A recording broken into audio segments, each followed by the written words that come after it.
नमस्कार साथियों, स्वागत है आप सभी का आपकी अपनी पाठशाला पर। मैं हूं अंकित अवस्थी। आज भारत के पूर्व दक्षिण में स्थित देशों में भूकंप देखा गया। साथ ही साथ भारत के तटवर्ती इलाकों पर भी भूकंप के असर देखे गए। चर्चा है आज के इस मैप में इन दो देशों की, जहां पर प्रमुख रूप से भूकंप देखा गया, म्यांमार और थाईलैंड की। म्यांमार में भूकंप का केंद्र था, जिसका प्रभाव बांग्लादेश, थाईलैंड, चीन और भारत के भी कुछ हिस्सों में इंक्लूडिंग कोलकाता देखा गया। अगर आप इस मैप को समझ रहे हैं तो भारत से म्यांमार सीमा साझा करता है और म्यांमार से थाईलैंड सीमा साझा करता है। म्यांमार में भूकंप का केंद्र था और उसके सराउंडिंग में सब तरफ भूकंप का इंपैक्ट गया। ज्योग्राफी में इस तरह की जो घटनाएं होती हैं, इसके लिए प्रॉपर सिस्मोलॉजी के अध्ययन किया जाता है। आज के सेशन में हम बताएंगे कि इसका मेजर रीजन क्या था, जिस वजह से भूकंप यहां आया लेकिन असर इतने बड़े क्षेत्र में देखा गया। आपके सामने कुछ तस्वीरें इस बात की बयानगी हैं कि इसका असर 5 देशों में देखा गया। अब असर के रूप में जो आपको दिखाई दिया वो बिल्डिंग्स का टूटना, गिरना, इस तरह से लोगों का परेशान होना, जो कि तस्वीरों से समझाता है कि अगर भूकंप आता है तो उसका इंपैक्ट रिएक्टर स्केल पर किस तरह से नापा जाएगा, मर्कली स्केल पर किस तरह से नापा जाएगा। कुछ तस्वीरें देखें। आपके सामने ये कुछ खंडर्स की तस्वीरें हैं। यहां पर अगर आप देखें तो एक होटल के टॉप पर बना हुआ एक स्विमिंग पूल, जिसके अंदर इस तरह से जैसे कि किसी समुद्र के अंदर भूचाल आ रहा हो, जैसे सुनामी आ रही हो, टाइड्स आ रही हो, ऐसी तस्वीरें। यहां पर टूटे हुए खंडर दिखाई दे रहे हैं। एयरपोर्ट पर पैनिक की स्थिति में भागते हुए लोग तस्वीरों में थाईलैंड और म्यांमार में देखे गए हैं।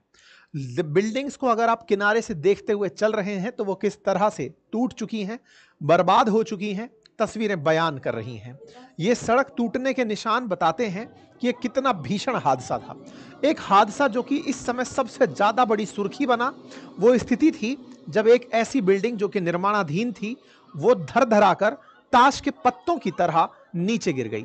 आप यहां पर इस बिल्डिंग का टूटता हुआ जो नजारा देखें, जिसने कि पूरी तरह से लोगों का ध्यान अपनी ओर आकर्षित कर लिया, वो गिरकर इस तरह कर भर भरा कर नीचे गिर गई, जैसे ताश के पत्तों से बना महल गिरा हो। इस तस्वीर ने लोगों का ध्यान बहुत ज्यादा आकर्षित किया कि भूकंप निश्चित ही बड़ी तीव्रता का रहा होगा। जी हां, भूकंप की तीव्रता 7.7 नापी गई थी रिएक्टर स्केल पर। भूकंप म्यांमार, थाईलैंड के अलावा भारत, बांग्लादेश और चीन में महसूस किया गया। ऐसी स्थिति में ये जो क्षेत्र थे, म्यांमार की वजह से सारे क्षेत्रों में जो स्थान में देखा गया प्रभाव है, आज हम उसकी चर्चा आपके सामने कर रहे हैं। म्यांमार के अंदर मांडले नामक स्थान पर इस भूकंप का केंद्र देखा गया और फिर इसी मांडले का जो इंपैक्ट है वो थाईलैंड और सराउंडिंग क्षेत्रों में देखा गया। सड़क के ऊपर हिलती हुई, डूलती हुई इन कारों को अगर आप देखें तो इससे आप अंदाजा लगा सकते हैं कि भूकंप वाकई में बहुत तीव्र था। यहां पर पहला भूकंप सुबह 11:50 पर था, तो दूसरा भूकंप था जो कि 7.2 रिएक्टर स्केल पर नापा गया। इसी प्रकार से दूसरा भूकंप 7 रिएक्टर स्केल पर नापा गया, तीसरा 4.9 पर और चौथा 4.4 रिएक्टर स्केल पर नापा गया। एक दिन में 4 बार भूकंप के झटके देखे गए। इन जनरल ऐसा होता भी है कि जब भूकंप आता है तो पहले एक हल्का झटका, उसके बाद में फिर एक बड़ा झटका, फिर एक और झटका, इस तरह से 3-4 बार झटके का एक कॉमन कैरेक्टर लोग जनरली ऑब्जर्व करते हैं।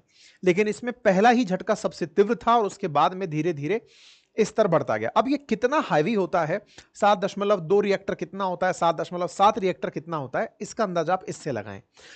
रिएक्टर स्केल पर जब भी एक बार आप स्केल ऊपर चढ़ते हैं तो वो पुरानी स्केल से 10 टाइम्स ज्यादा भीषणकारी माना जाता है।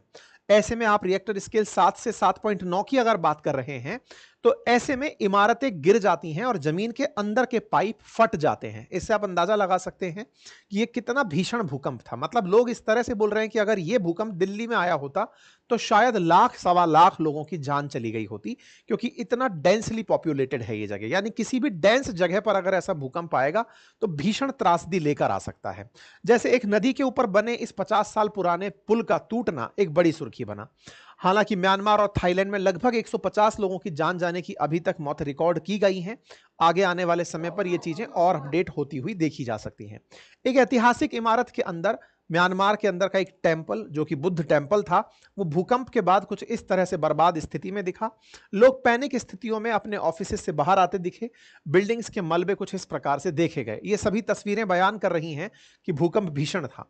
लोग अगर मेट्रो स्टेशन पर थे या सबवे पर थे, सब अपने अपने स्थानों से बाहर निकल करके बाहर आ गए थे। एक और वीडियो जो इस समय सोशल मीडिया पर वायरल हो रहा है, उसमें किसी होटल के ऊपर स्विमिंग पूल बना हुआ है और उस भूकंप की वजह से उस पूल का जो पानी है वो बह करके नीचे आता हुआ दिख रहा है। वो हिल रहा है तो पूल का पानी नीचे आ रहा है। ठीक इसी समय पर अगर आप दृश्य देखें तो यहां पर कुछ और सपोर्टिव मशीनें जो लगी हैं वो गिरती हुई, टूटती हुई दिखाई दे रही हैं। काफी सारी स्थितियों में जो चौंकने वाली और परेशान करने वाली स्थितियां थी, वो ट्रेन का इस तरह से हिलना जैसे कि कोई अम्यूजमेंट पार्क में कोई जानबूझकर इन्हें हिला रहा हो। लोगों को यहां पर आप खड़े हुए परेशान स्थिति में देख सकते हैं जब किसी मेट्रो स्टेशन पर, ट्रेन स्टेशन पर ट्रेन कुछ इस तरह से झूलती हुई दिखाई दी। यह असर चाइना में भी देखा गया। चाइना की तस्वीरें कुछ इस तरह से निकल करके आई जिसके बारे में जानकारी मीडिया पर निकलती आई। एक तस्वीर जो कि अभी तक पुष्ट नहीं हो पाई है कि यह है कहां से, लेकिन हां, कहा जा रहा है कि ऐसा कुछ घटित हुआ है क्योंकि दोनों ही तरफ न्यूज एजेंसीज ने इसकी जानकारी दी है। ऐसे में एक न्यूज के अंदर यहां पर लोग आपको दिख रहे हैं और पीछे से पुल के टूटने से पानी आता हुआ दिखाई दे रहा है। यहां यूनान चाइना लिखा है लेकिन वाइस ग्रेड इसी चीज को म्यांमार का बताता है। तो इस बात का कंफर्मेशन नहीं है कि यह वीडियो कहां का है, लेकिन हां, तबाही को यह जरूर बताता है। ऐसे में जो थाईलैंड की पीएम है उन्होंने इमरजेंसी घोषित कर दी है। ठीक इसी प्रकार से मेजर अर्थक्वेक को देखते हुए इमरजेंसी म्यांमार में भी अनाउंस कर दी गई है। ये उसके ऑफिशियल डॉक्यूमेंट्स हैं। भारत की तरफ से प्रधानमंत्री के द्वारा संवेदनाएं व्यक्त की गई हैं। हमने भी अपने सोशल मीडिया हैंडल्स पर जब यह घटना हुई उसके बाद में आपको अपडेट देने के लिए ट्विटर पर आपको अपडेट दिया, अपनी पाठशाला के ट्विटर हैंडल पर भी आपको अपडेट दिया। बात भारत की हो तो कोलकाता, इंफाल और मेघालय के पूर्वी गारो खासी हिल इलाकों में झटके देखे गए थे और बांग्लादेश के अंदर भी इसके झटके महसूस किए गए। अब सवाल आता है कि ये झटके आए क्यों थे। तो इंपॉर्टेंट बात यह है कि जब भी आप भूकंप की बात कर रहे होते हैं तो सामान्यतया टेक्टोनिक एक्टिविटीज को इसके लिए जिम्मेदार माना जाता है। टेक्टोनिक एक्टिविटीज में जब भी धरती के सतह के भीतर की जब प्लेट्स आपस में एक दूसरे से टकराती हैं, धरती के भीतर की प्लेट्स को आसान भाषा में हमने कईयों बार ज्योग्राफी में समझाया है। इसे आप कुछ इस तरह से समझें कि पृथ्वी के अंदर अगर पृथ्वी की भूगर्भिक संरचना की चर्चा करें तो सबसे ऊपर अगर आप क्रस्ट की बात करें, मध्य में मेंटल की बात करें और अंदर कोर की बात करें तो क्रस्ट बिल्कुल वैसे है जैसे दूध के ऊपर जमी हुई मलाई होती है।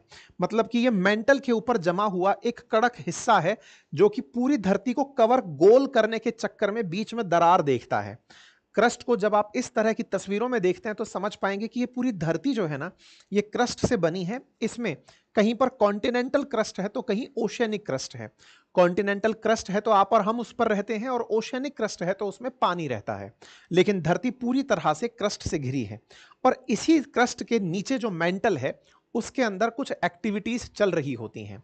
मेंटल गर्म है, उसके अंदर जो उपस्थित मैग्मा है वो उबाले मार रहा होता है और उनके उबाल मारने से कई बार इस तरह की जो प्लेटें हैं जो कि क्रस्ट के अंदर क्रैक्स के रूप में दिखाई दे रही हैं, नीचे के मैग्मा की वजह से ये अपने स्थान से सरक जाती हैं। इसे और आसान रूप से समझें तो आप दूध का उबलना समझ सकते हैं। जैसे आप जब दूध को उबलता देखते हैं और उसके ऊपर जमी हुई मलाई देखते हैं तो दूध जब उबल रहा होता है तो मलाई के ऊपर क्रैक्स आने लगते हैं और दूध तेजी से उबलता है तो वो क्रैक्स नीचे जाकर पानी में दबने लगते हैं या दूध में दबने लगते हैं।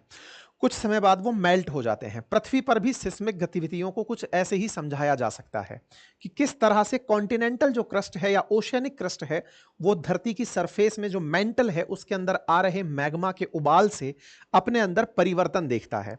और जब क्रस्ट के ऊपर उपस्थित ये सतह की जो चट्टानें हैं ये अपने अंदर परिवर्तन देखती हैं तो अपने ही भीतर इस तरह के मूवमेंट्स देखती हैं कि वो कहीं तो एक दूसरे से दूर हटती हुई दिखाई देती हैं। अगर उम्मीद करें कि ये दो प्लेट एक दूसरे से यहां से दूर हट रही हैं तो स्वाभाविक है कि ये वाली प्लेट किसी और प्लेट के नजदीक जा रही होगी। ऐसे ही अगर ये प्लेट दूर हट रही है तो स्वाभाविक है कि ये दूसरी प्लेट के नजदीक जा रही होगी। तो इस प्रकार से गतिविधियां प्लेटों के एक दूसरे से हटने की और नजदीक आने की दिखाई देती हैं। जब भी कोई सिस्मिक गतिविधि होती है तो ऐसे में प्लेटों का सरकना प्लेट टेक्टोनिक्स के अंदर अध्ययन किया जाता है। प्लेट जब एक दूसरे से सरकती हैं तो किसी जगह जहां से सरक कर दूर जाती हैं वहां दरार बनाती हैं, और जहां एक दूसरे से टकराती हैं वहां भूकंप लाती हैं।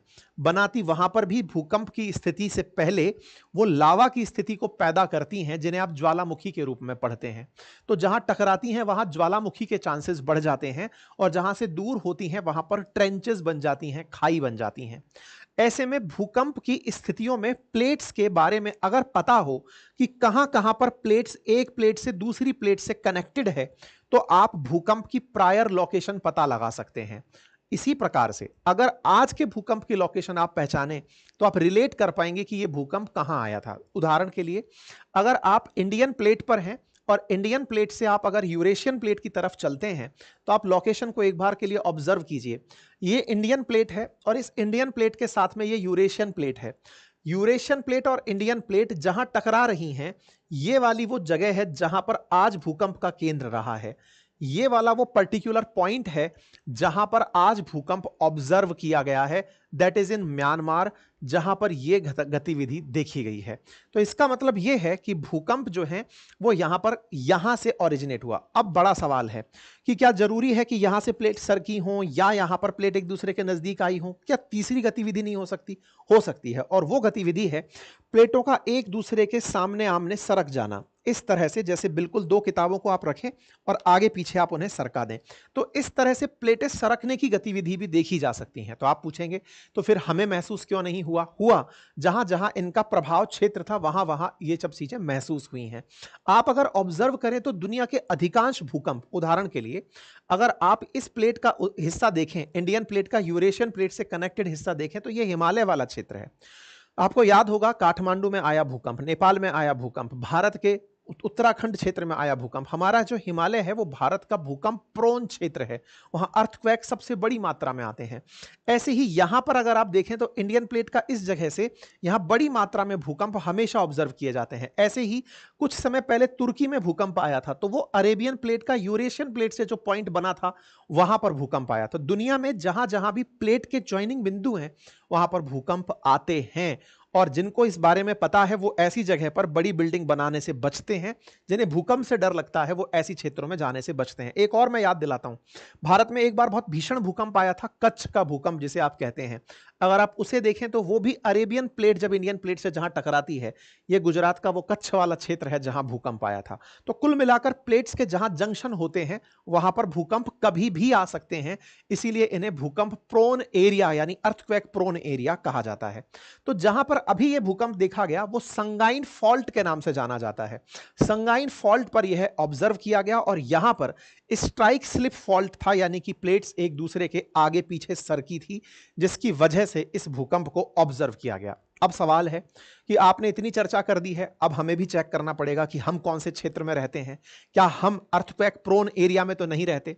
सामान्यतया जो हिमालय से ज्यादा दूर जा रहे हैं, दक्षिण भारत की तरफ जा रहे हैं, वो अर्थक्वेक से बच गए हैं। अर्थक्वेक उनके संभवतया नजदीक नहीं पहुंचेगा। और भी ज्यादा अगर मध्य भारत से और नीचे की तरफ निकल गए हैं तो आप भूकंप से बच गए हैं। तो आपके लिए तो ये सेशन बचा नहीं। जो बचा वो उत्तर भारत के लोगों के लिए बचा, जो मेरी भाषा भी समझ पा रहे हैं। आप अगर कभी ऐसी अर्थक्वेक की स्थिति आते आसपास देखें तो क्या करें? बचाव ही आज चर्चा का सबसे बड़ा मुद्दा हो सकता है। अगर ऐसी स्थितियां कभी आपके साथ बने तो एक तो आंसर यह है कि जो करना है अर्थक्वेक को करना है, मैं तो क्या ही करूंगा। लेकिन हाँ, फिर भी अगर आप कुछ कर सकते हैं तो अपने आप को किसी ऐसी सुरक्षित जगह पर ले जाएं। बोले वाह, ये तो कोई भी करेगा, लेकिन सुरक्षित होता कहां है?